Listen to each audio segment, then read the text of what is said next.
the Switch 2 came out almost 5 months ago on June 5th, 2025.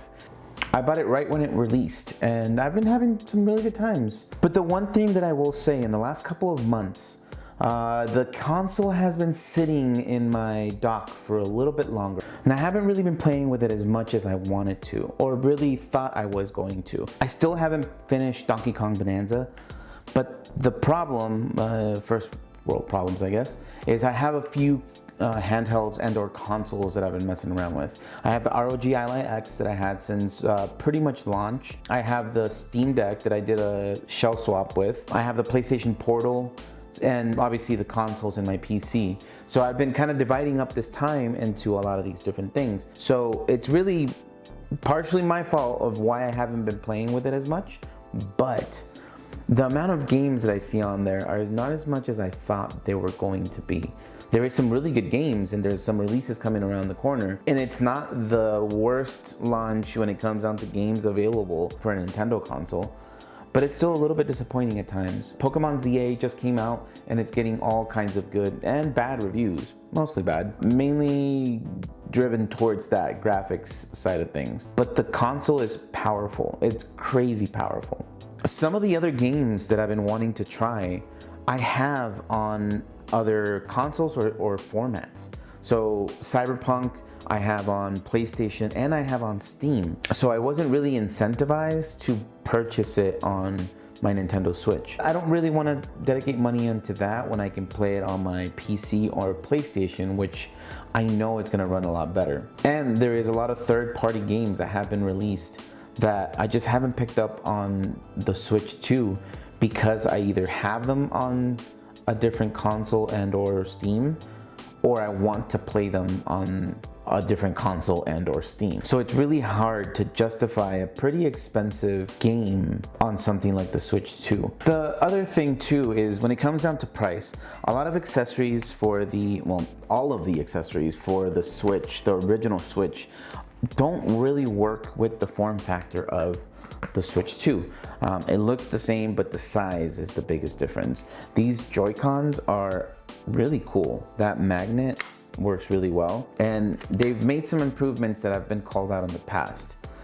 Their step backwards on the screen is my biggest complaint. They went from an OLED to, yes, a better display when it comes to VRR and the ability to have 120 Hz refresh rate. But the fact that they got away from OLED, that's a pretty big hit. And it's funny that I'm complaining about it now because I don't have any OLED displays anymore. I got rid of my Switch OLED. My Steam Deck is a Gen 1. My ROG has that VRR as well, and it's not an OLED. And my gaming monitors are not OLED. So the fact that I'm complaining about that is funny, but at the same time is, you already had OLED and then you took it away into a more expensive console. It's a little disappointing, but the display quality and the resolution on this console is fantastic. I haven't really purchased a lot of accessories for the Switch 2. The one thing that I did get, which I needed because the ergonomics on it are not that great, is a case. And I ended up going with the Mumba Blade, I think it's what it's called.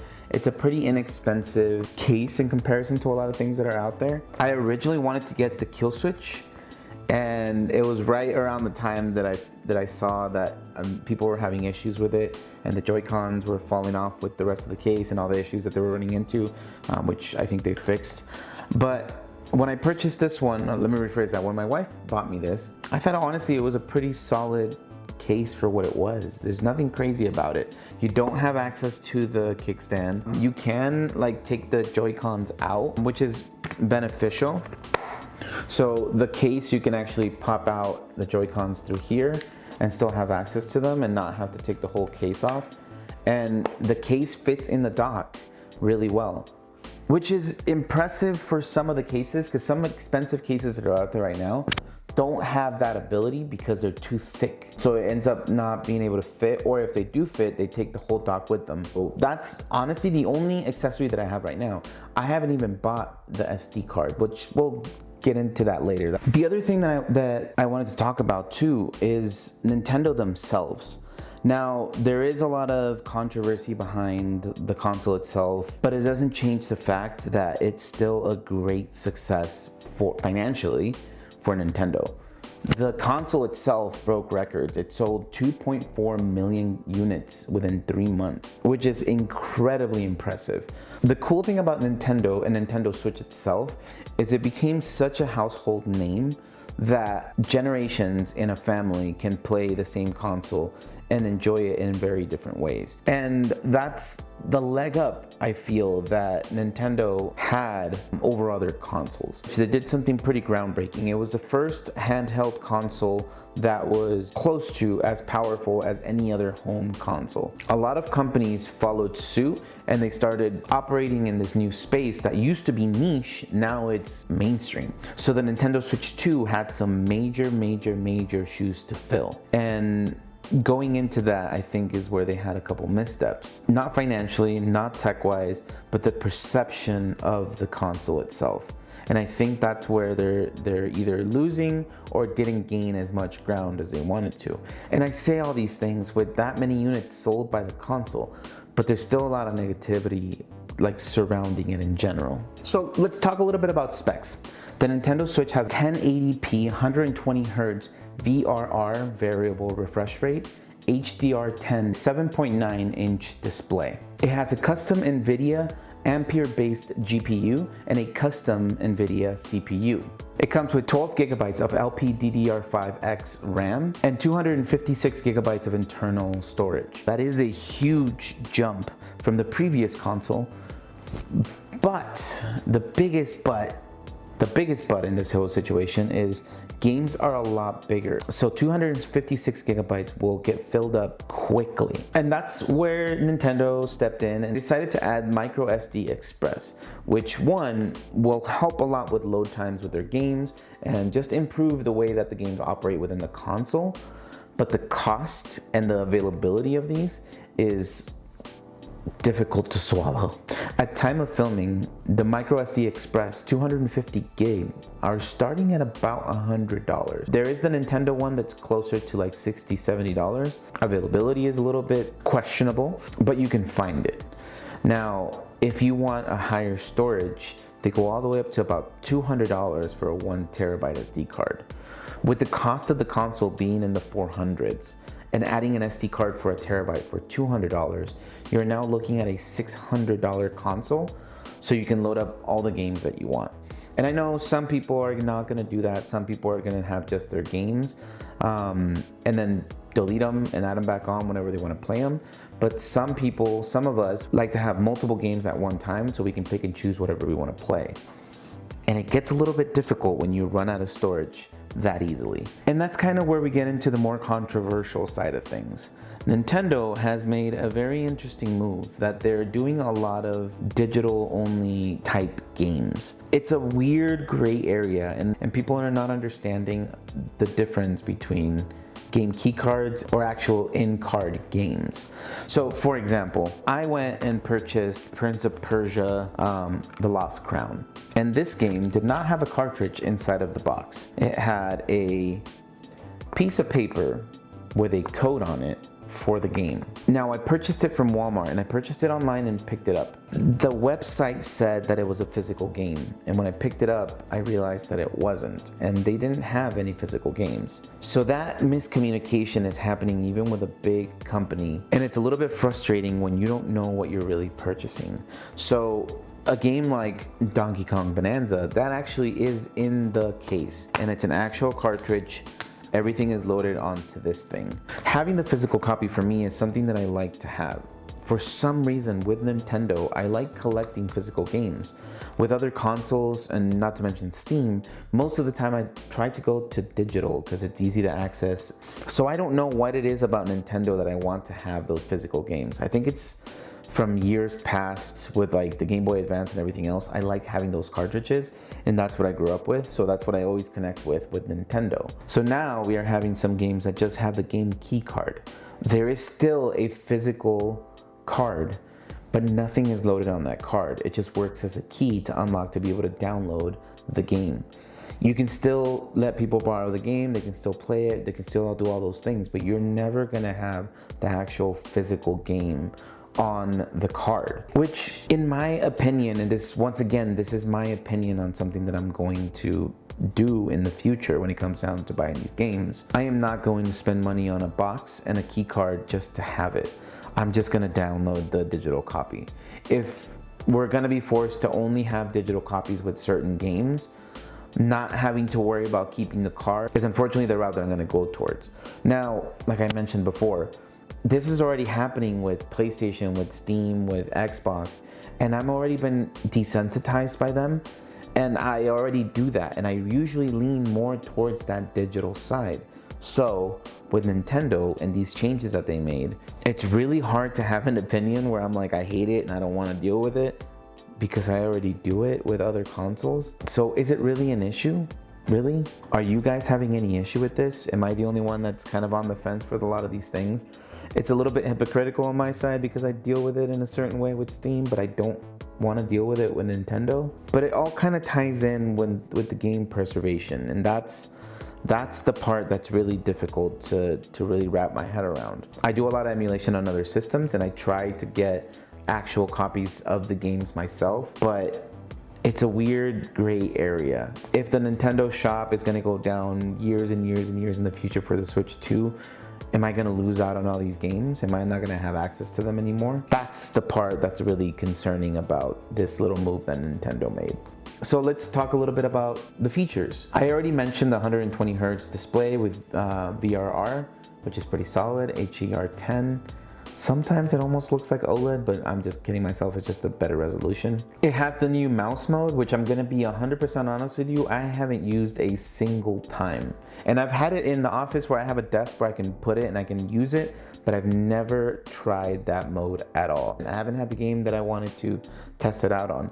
I know that it works on Fortnite, and people have used it, but there's some issues with the sensitivity, but I don't have any personal experience with it, so I can't really speak on that. But that feature is there, which is kind of cool, honestly. They also updated the Pro Controller, which if you have the old Pro Controller, it still works with it. They did some really nice upgrades to the controller, which improves on the last one. There's a headphone jack, finally, there's some back paddles. There's a couple things that they upgraded. I don't have that controller. I still have the old one. Eventually, I think I will get it, but as of right now, I don't want to spend the money on it. But the new one looks really nice. There's some minor differences in color and the way that they redid it, but it looks almost exactly the same. But I think they made some nice improvements. I think my biggest complaint that I have right now with the Pro Controller 2, with the Switch 2, with the original Switch, with the original Pro Controller, is the fact that they haven't upgraded those triggers to analog triggers. We're still with the digital triggers. Games like Cyberpunk would benefit with having an analog trigger. Shooters would benefit from having an analog trigger. Driving games would benefit from having an analog trigger.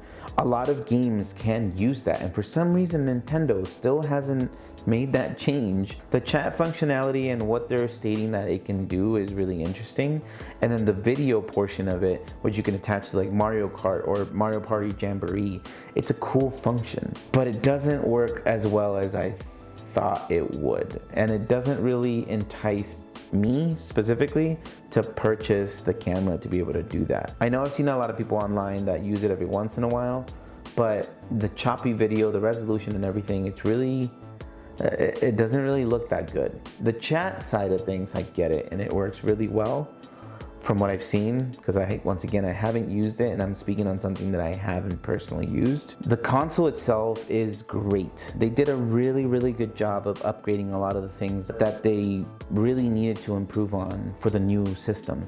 They did the two USB-Cs, one in the top, one in the bottom. They did increase the size of the overall console and made some adjustments in the way that it's shaped. So it fits a little bit better in your hand and you're able to play it just fine, but it's still uncomfortable to me. It's really, really thin, which is what they were going for. It still has a really flat body and it just has a little bumps in the back to be able to use the triggers a little bit more. The ergonomics on it are not the best. They are improved from the original Switch, but they're still not quite right.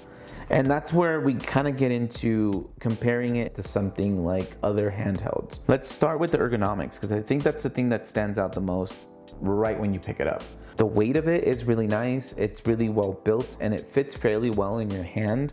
But for long-term use for me and my hand size, it gets a little bit uncomfortable and cramped at times. I think it has to do with the fact that your fingers don't have anywhere to rest, and most of the time you're kind of shifting your weight to try to grab it in a different way, at least for me. So you can either use the joysticks or to use the D-pad, and it can get a little bit tiring after a little while. And that's why I got the case that I did, because it had a little bit more of a grip on the back, and that alone I think has improved the ergonomics enough to where I can play the console a little bit longer. And that's kind of where I compare it to something like the Steam Deck, for example.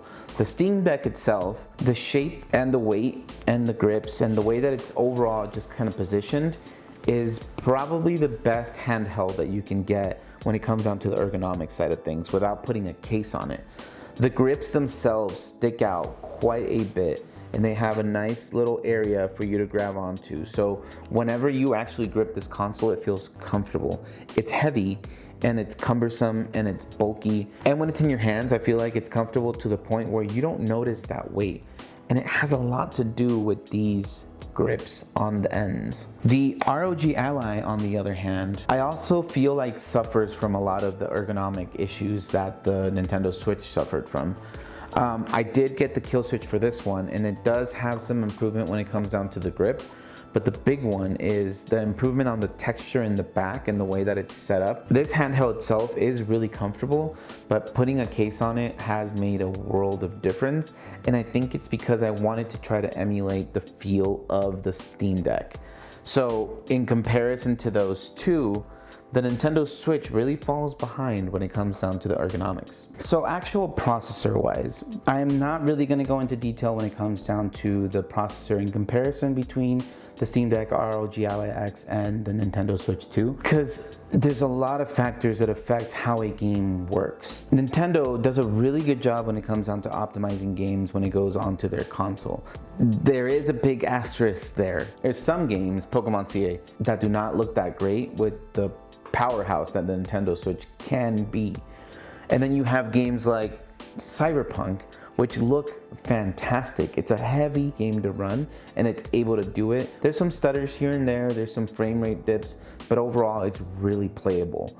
With my Ally, I struggled a little bit to get it to the point where I could play it. With my Steam Deck, I struggled quite a bit so I can play it. And there's a lot of shortcuts that I had to take to be able to get there. So graphically, they don't look the best like they would look on my computer or on my PS5. So then we start getting into the question of what should you buy? What should you spend your money on?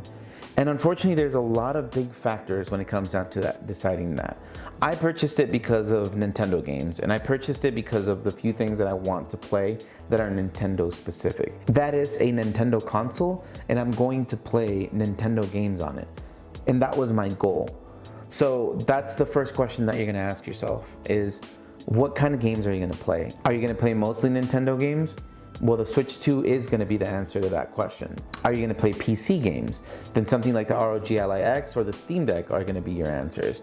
There's also a lot of other handhelds like the newest released Xbox, ROG Ally Xbox X or whatever it's called, the Lenovo Legion 2, and the plethora, and I mean metric ton of handhelds that are out right now. You can pick any of those if you want to play PC games. So that's really the first question, is what kind of games are you playing? The other question that you gotta ask yourself is, how much are you willing to spend?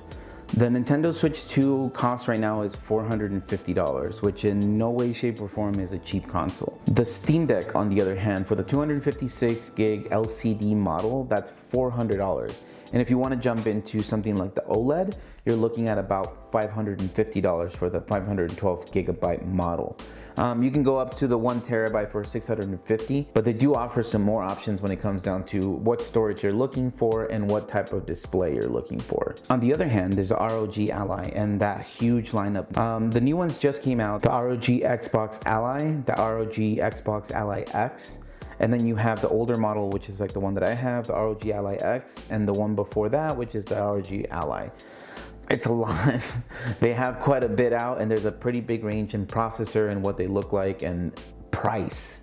That is the biggest price jump in between all of them.